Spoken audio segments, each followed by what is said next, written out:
بسم اللہ الرحمن الرحیم۔ کسی بھی مقصد اور ہدف کو پانے کے دو قسم کے ذرائع ہیں، ایک مادی ذرائع جن کی طرف اشارہ ہو چکا، اور کچھ معنوی روحانی اور غیبی طاقت کا سہارا، اس کی طرف توجہ کی ضرورت ہے۔ قرآن نے بھی بتایا ہے کہ کسی کی اولاد نہ ہوتی ہو تو اس کے لیے علاج ہے، حکیم بھی دوائی دیتے ہیں، ایلوپیتھک والے بھی دیتے ہیں، ہومیوپیتھک والے بھی جو ہے نا وہ دیتے ہیں، دعائیں بھی ہیں۔ میں نے روایت پڑھی ہے، کئی لوگوں کو منگوا کے بھی دیا ہے، بھائی جس کے ہاں اولاد نہ ہوتی ہو وہ فیروزہ کی انگوٹھی کے اوپر یہ لکھ کے پہنے، رب لا تذرنی فردن وانت خیر الوارثین۔ جہاں وہ ڈاکٹر کے پاس جانے کا حکم ہے، وہاں یہ روحانی علاج کا بھی ذکر ہمیں ملتا ہے۔ اولاد نہ ہونے کے یعنی بیک وقت ایک عمل کے کئی فائدے ہیں۔ استغفار کے نتیجے میں اللہ تعالیٰ بے اولاد کو اولاد بھی دیتا ہے جی، اور غریب اور نادار کو رزق و روزی سے بھی اللہ تعالیٰ نوازتا ہے۔ یہ قرآن میں ہے، یہ قرآن کے اندر موجود ہے۔ حضرت موسیٰ نے فرعون کے خلاف بددعا کی تھی نا، اس کو اعلان کیا، اللہ تعالیٰ نے بتایا کہ ہم نے آپ کی دعا قبول کر لی ہے۔ اس اعلان کے کتنے سال کے بعد وہ غرق ہوا؟ 40 سال کے بعد۔ بھئی ایک اولی العزم رسول کی دعا قبول ہوتی ہے، خدا نے قد استجیب دعوتک، ہم نے تیری دعا کو قبول کر لیا ہے۔ اولی العزم رسول کی دعا کے قبول ہونے کا اعلان بھی ہوتا ہے، عمل درآمد 40 سال کے بعد ہوتا ہے، تو میں اور آپ کیا چیز ہے بھائی؟ آپ کہیں جھٹ پٹ ادھر بٹن دبایا، ہاں ادھر جو ہے دولت سے میں کھیلنے لگوں، ایسا نہیں ہوتا۔ اور کبھی کبھی تو اللہ تعالیٰ اس دنیا میں کوئی دعا قبول نہیں کرتا، اور جتنی دعا باشرائط بھی ہو پھر بھی وہ دعا کو قبول نہیں کرتا۔ مصلحت خدا کے نزدیک اس دعا کو بندے کی اس میں ہے کہ اس کی دعا یہاں قبول نہ ہو، اور جتنی بھی اس کی دعائیں قبول نہیں ہوئی ہیں، حاجتیں پوری نہیں ہوئی ہیں، ان سب کا اجر اور ثواب وہ روز قیامت اس کو ملے۔ یہاں کا جو روپیہ، ڈالر، درہم، دینار کمائیں گے اور وہاں کا ثواب، یہ قابل مقابلہ نہیں ہے، یہ قابل مقایسہ نہیں ہے۔ 10 دفعہ لا حول ولا قوت الا باللہ توکلت علی الحی الذی لا يموت والحمد للہ الذی لم يتخذ صاحبۃ ولا ولدا ولم یکن له شریک فی الملک ولم یکن له ولی من الذل وکبرہ تکبیرا۔ دعا کا ثواب ملے گا، قرآن کی تلاوت کا بھی ثواب ملے گا، ساتھ اگر غربت بھی دور ہو جائے تو نور علی نور، ورنہ آخرت کا ثواب کہیں نہیں گیا۔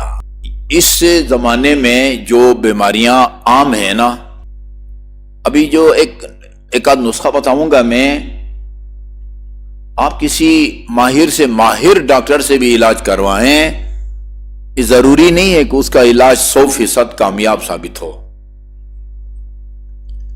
ابو علی سینا کا نام آپ نے سنا ہوا نا، ابو علی سینا کا بہت بڑا اپنے زمانے کا منفرد حکیم تھا۔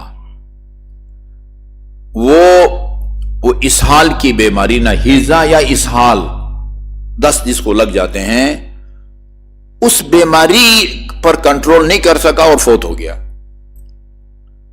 انہی آخری لمحات میں لوگوں نے اس سے کہا کہ اتنے بڑے حکیم ہیں اور یہ آپ اس پر کنٹرول نہیں کر سکتے؟ اس نے یوں گلاس میں پانی منگوایا اور منگوا کے اس میں ایک قطرہ ڈالا، جو اس کام کے لیے نا، مطلب اسہال کی بیماری، اسہال کو روکنے کے لیے جو قطرے وہ استعمال کرتا تھا، ایک قطرہ اس میں جب ڈالا، گلاس کا پانی جم گیا۔ کہا یہ دوائی اثر نہیں کر رہی ہے۔ اس کا مطلب یہ ہے کہ اذا جاء اجلہم لا یستأخرون ساعۃ ولا یستقدمون، بس موت کی جب مقررہ تاریخ آتی ہے، کوئی علاج، کوئی دوائی کارگر ثابت نہیں ہوتی۔ اگر مصلحت اس میں ہو کہ بندہ نیاز مند رہے، مالدار نہ ہو، بندے کا مفاد اس میں ہو، بندے کا اچھا انجام اسی میں ہو، کہ وہ نادار رہے، وہ لاکھ دعائیں کرے، اللہ تعالیٰ اس کو نادار ہی رکھتا ہے۔ یہ روایات کا مضمون میں آپ کو سنانے لگا ہوں۔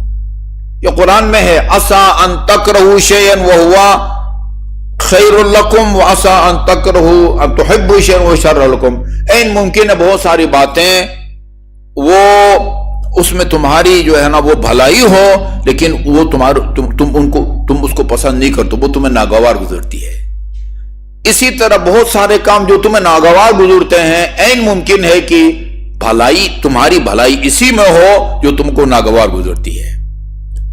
بعض اوقات انسان کے انجام کے لیے صحت کے مقابلے میں بیماری اس کے مفاد میں ہے، بعض اوقات ثروت اور مال و دولت کے مقابلے میں فقر اس کے مفاد میں ہے۔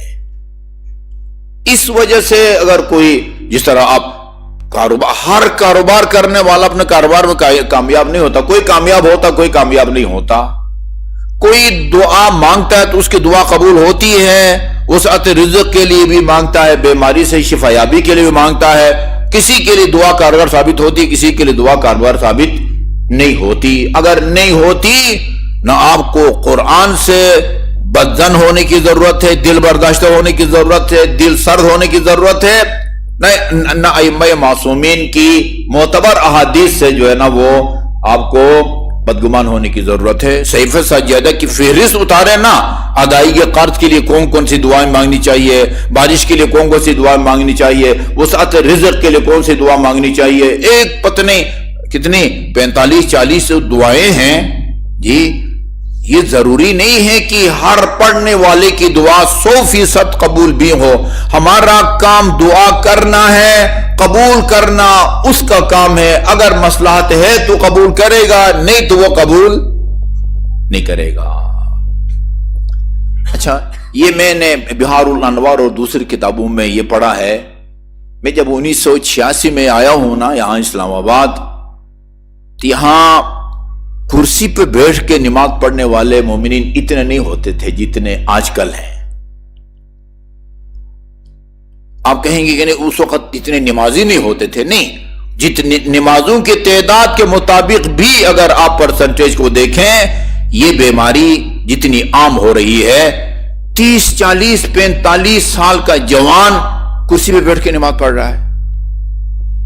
اچھا، کچھ ایسے مومنین کو بھی ہم نے دیکھا باہر سے بڑے ٹھیک ٹھاک جو ہے نا وہ چل رہے ہوئے آتے ہیں، نہ کوئی لنگڑاتے ہیں، نہ ان کو تکلیف ہوتی ہے، اور کرسی پہ بیٹھ کے نماز پڑھ رہے ہیں۔ ان کو میں نے بتایا کہ بھائی یہ آپ چل کے ٹھیک ٹھاک آ رہے ہیں، اس کا مطلب یہ ہے کہ آپ کھڑے ہو کے حمد و سورہ پڑھ سکتے ہیں۔ آپ کو صرف سجدے میں جانے کی تکلیف ہوتی ہے کہ وہ آپ گھٹنے کو سخت زمین پر رکھتے ہیں تو آپ کو وہ درد محسوس ہوتا ہے، لہٰذا آپ کھڑے ہو کے حمد و سورہ پڑھیں، ٹھیک ہے جی، وہیں سے عام صحت مند آدمی کی طرح رکوع کے لیے جھکیں، پھر سجدے کے لیے کرسی کے اوپر بیٹھیں، اور جو سامنے ٹیبل سا بنا ہوا ہے اس پر سجدگار رکھ کے آپ وہ سجدہ کریں۔ اس تمہید کا مقصد یہ ہے کہ ایک دعا میں آپ کو بتاتا ہوں جو گھٹنوں کے درد کے لیے مفید ہے۔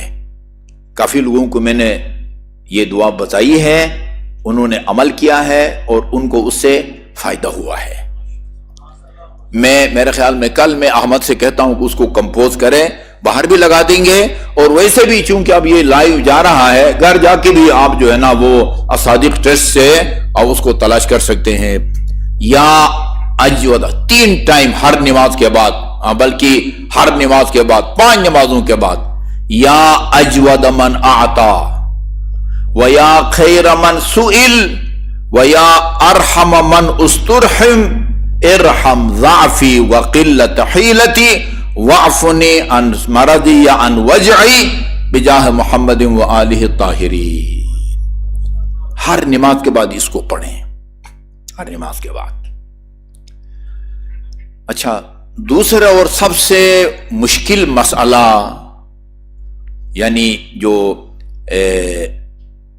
عام مسئلہ ہے، جو معاشرے کے اندر عام لوگ جس سے دوچار ہیں، وہ بے روزگاری ہے نا، بے روزگاری ہے یا غربت ہے۔ بہت سارے مومنین ہیں جو ریگولر ایک فکس تاریخ میں، کوئی راہبر کا مقلد ہے، کوئی راہبر وہ آیت اللہ سیستانی حفظہم اللہ ان کا مقلد ہے، فکس تاریخ میں خمس لے کے آتے تھے، خمس لے کے آتے تھے۔